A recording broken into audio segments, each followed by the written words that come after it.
à medida. Eu trabalho como arquiteto de soluções na SPMS.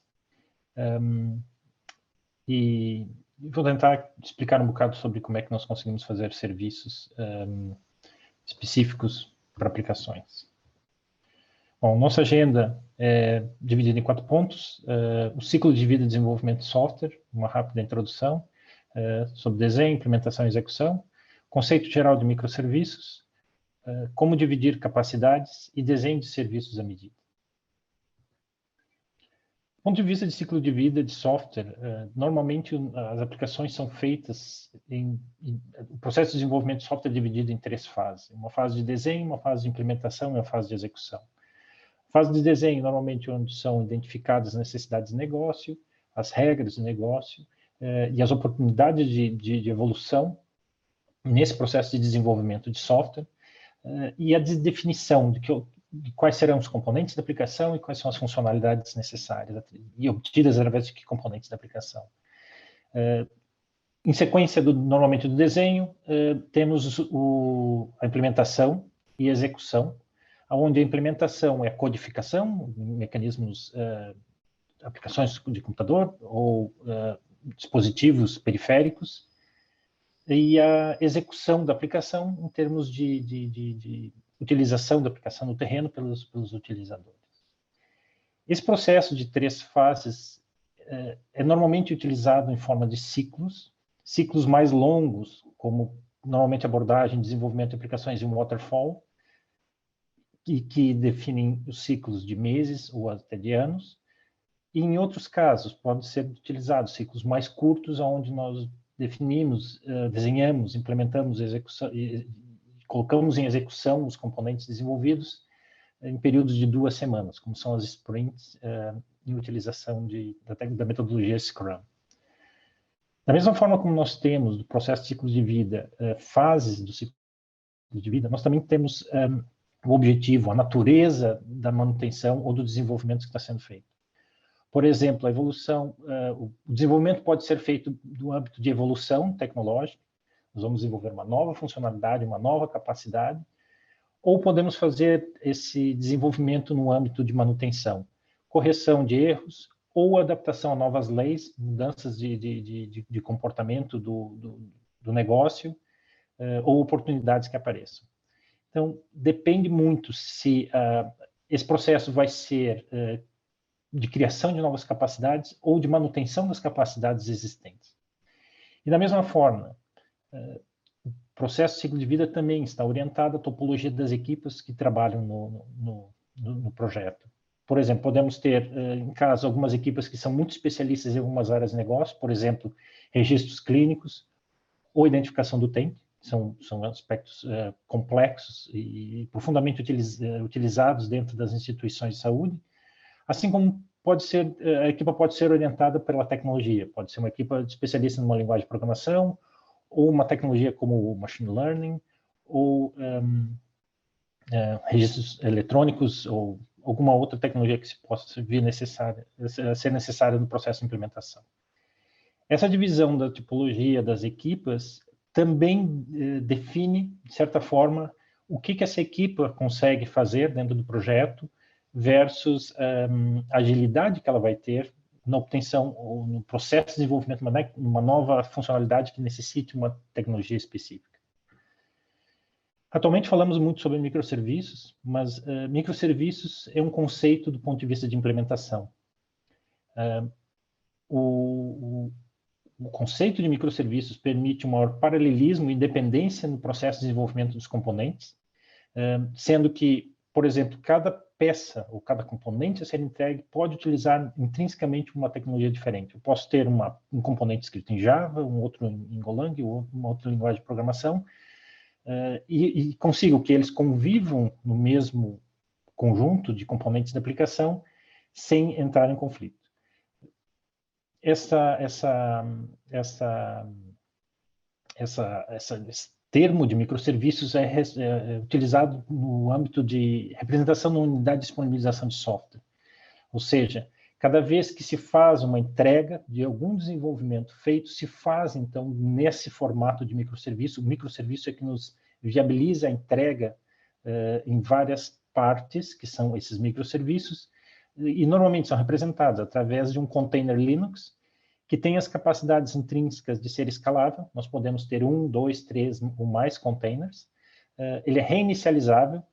Através de um orquestrador como o Kubernetes, ele pode observar esses componentes em execução e, em caso de uma falha, reiniciar o componente, não necessitando uma interação humana para isso. E ele pode ser movido entre servidores. Então, se nós colocarmos vários servidores Linux e esses containers a correr dentro de um servidor, nos é possível, em caso de uma falha em um dos servidores, mover esse container, ou mover esse artefato de software de uma máquina para outra. Isso aumenta consideravelmente a resiliência e a adaptação, a elasticidade na nossa aplicação, a quantidade de requisições que nós recebemos. Só que esse conceito é um conceito de implementação. Quando nós já sabemos o que nós vamos fazer, como nós vamos criar essas peças a serem colocadas nos servidores ou serem disponibilizadas para os utilizadores. Mas como é que nós vamos desenhar uma aplicação, então, para utilizar microserviços? Por um lado, nós temos que partir do pressuposto que uma aplicação que vai utilizar microserviços é uma aplicação que é uma composição de vários serviços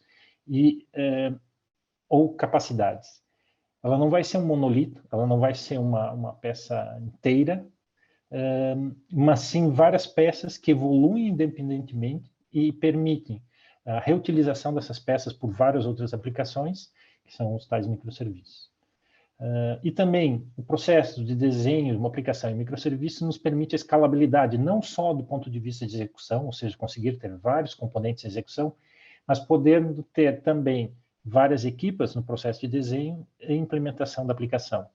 Se os componentes que estão sendo desenvolvidos não forem concorrentes do ponto de vista de recursos humanos, de especialistas, por exemplo, em algum caso extremamente específico, que demanda o conhecimento específico de uma pessoa que, pronto, não poderia estar em 2 projetos ao mesmo tempo, ou 2 atividades ao mesmo tempo, me permite uma escalabilidade. Eu consigo ter mais equipas que trabalham em paralelo, e cada uma responsável pela sua peça, pelo seu componente, sendo que já está orquestrado para que isso à frente trabalhe em conjunto. O processo, então, de desenvolvimento de serviços à medida parte principalmente da utilização de uma ontologia, normalmente desenvolvida pela equipe de negócios, pessoas de negócios são responsáveis ou participam do processo de desenho da ontologia, onde nós descrevemos as entidades, os atributos, os relacionamentos e as classes dessas entidades. O que, por exemplo, num caso, num sistema hospitalar, uma entidade, por exemplo, poderia ser o utente, a outra poderia ser uma consulta ou um internamento. A ideia é termos o conceito e os termos utilizados a nível de negócio claros, muito claros, e aprovados pela equipe de negócio, das pessoas que entendem o negócio. Porque, a partir da ontologia, nós conseguimos criar uma linguagem ubíqua, uma linguagem que é transversal, tanto para as pessoas de negócio, quanto para as pessoas de tecnologia, e entendam que os conceitos que estão sendo descritos e implementados através de um sistema informático têm o mesmo significado para ambos. Isso facilita a comunicação entre as pessoas e a discussão e a evolução dos conceitos através de frases ou de escrita que, apesar de representar, do ponto de vista técnico, um componente de tecnologia, fazem sentido do ponto de vista de negócio. Para isso, nós utilizamos uma metodologia chamada Domain Driven Design, que foi criada por um senhor chamado Eric Evans. Ele propõe 2 tipos de desenho, um desenho estratégico e um desenho dos blocos que compõem a aplicação. Esses blocos podem são propostos, e o trabalho do desenho da aplicação é identificar que tipos de blocos nossa aplicação necessita, que podem ser eventos do domínio, coisas como o utente foi admitido à consulta, a marcação foi cancelada, o utente mudou de morada, assim como entidades persistentes, que seria o próprio utente, que gravam os dados do utente, e serviços que podem fazer, por exemplo, a apresentação de dados para uma lista de trabalho, lista de atividades para um dia num setor, e essa sim ser utilizada pelo administrativo em questão. Só que só definir as peças e tê-las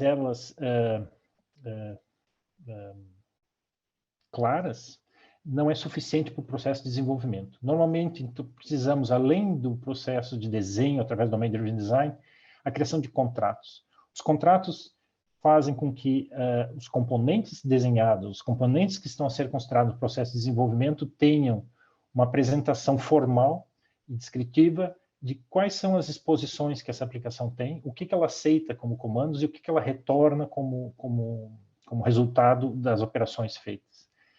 Desta forma, nós conseguimos fazer com que, por exemplo, a equipe que desenvolve uma interface para o utilizador e a equipe que desenvolve o back-end, os componentes de processamento de dados, trabalhem em conjunto, mesmo que no momento zero, nenhum nem outro exista. Porque eles sabem qual é o contrato, eles sabem como aquilo deverá funcionar no futuro. E é o contrato que rege o processo de desenvolvimento, independente da tecnologia interna que é utilizada para cada um dos componentes. O OpenAPI descreve, então, um contrato síncrono, daquelas requisições HTTP que nós conhecemos com browser, enquanto que o Async API descreve as comunicações assíncronas entre os componentes, por exemplo, para a utilização de efeitos colaterais. Por exemplo, nós vamos considerar que uma consulta foi cancelada, eu posso dizer que, a partir de uma consulta cancelada, eu tenho que proceder a uma remarcação, por exemplo. Uma consulta cancelada, desculpa, uma marcação cancelada. Do ponto de vista de versionamento, é importante que sempre tenhamos em consideração que o versionamento deve ser feito a nível do código, que é a forma mais comum que hoje temos, do ponto de vista de versionamento, assim como devemos versionar os dados, pois a estrutura dos dados evolui, e é importante que tenhamos a capacidade de ter retrocompatibilidade, aplicações outras ou componentes outros que falam com um componente que teve alteração de estrutura de dados tem que ser compatível com versões anteriores. E tem que se ter tempo para que os outros componentes se adaptem às novas estruturas. E, portanto, o versionamento é fundamental na interação entre os componentes, assim como o versionamento da configuração da aplicação, para que se saiba cada alteração que é feita, qual foi a alteração, quem a fez, e se houver um comportamento não desejado da alteração, que se consiga reverter para a configuração anterior. Junto com esses conceitos mais básicos ou mais planos, nós temos os princípios reativos, que através de um conjunto de empresas definiu, chamados